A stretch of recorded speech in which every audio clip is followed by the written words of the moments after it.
नमस्कार, आप देख रहे हैं एशियन न्यूज नेटवर्क और मैं हूं आपके साथ ज्योतिका। आइए रुक करते हैं खबर की ओर। पीएम मोदी को खड़गे की चिट्ठी पर जेपी नड्डा का पलटवार। जवाबी खत में कहा, राहुल की करतूत भूल गए क्या। भाजपा और कांग्रेस के बीच चिट्ठी के जरिए आरोप प्रत्यारोप का दौर शुरू हो गया है। पहले कांग्रेस अध्यक्ष मल्लिकार्जुन खड़गे को प्रधानमंत्री नरेंद्र मोदी को पत्र लिख राहुल गांधी के खिलाफ की जा रही विवादित टिप्पणियों पर नाराजगी जताई थी। अब भाजपा के राष्ट्रीय अध्यक्ष जेपी नड्डा ने खड़गे को पत्र लिख पलटवार किया है।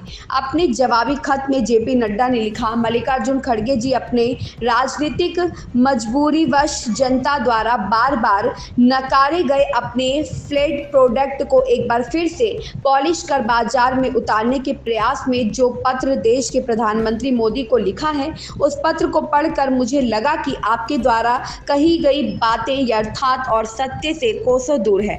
ऐसा प्रतीत होता है कि पत्र में आप राहुल गांधी सहित अपने नेताओं की करतूतों को या तो भूल गए हैं या उसे जानबूझकर नजरअंदाज किया है। इसलिए मुझे लगा कि उन बातों को विस्तार से आपके संज्ञान में लाना जरूरी है। उन्होंने आगे लिखा, क्योंकि आपने अपने पत्र में चुनिंदा तरीके से बात केवल राहुल गांधी को लेकर की, इसलिए मैं उसी से अपनी बात की शुरुआत करना चाहूंगा। जिस व्यक्ति का इतिहास ही देश के प्रधानमंत्री सहित पूरे ओबीसी समुदाय को चोर कहकर गाली देने का रहा हो, देश के प्रधानमंत्री के लिए अत्यंत अमर्यादित शब्दों का प्रयोग करने का रहा हो, जिसने संसद में देश के प्रधानमंत्री को डंडे से पीटने की बात कही हो, जिसकी दृष्ट मानसिकता से पूरा देश वाकिफ हो, उस राहुल गांधी को सही ठहराने की कोशिश आप किस मजबूरी के चलते कर रहे हैं। जेपी नड्डा ने लिखा, यह राहुल गांधी की माता जी सोनिया गांधी ही थी, ना खड़गे जी, जिन्होंने मोदी जी के लिए मौत का सौदागर जैसे अत्यंत असभ्य अपशब्दों का प्रयोग किया था।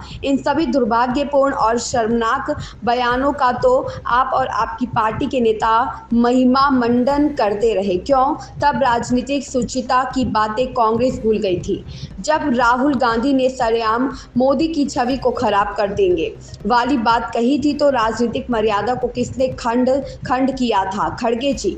मैं यह समझता हूं कि खड़गे जी अपने नित्य निरंतर फील्ड प्रोडक्ट का बचाव करना और उसे महिमा मंडित करना आपकी मजबूरी है, लेकिन कम से कम कांग्रेस अध्यक्ष होने के नाते आपको इन चीजों पर आत्ममंथन भी तो करना चाहिए था। इस खबर में बस इतना ही। बने रहिए एशियन न्यूज नेटवर्क के साथ।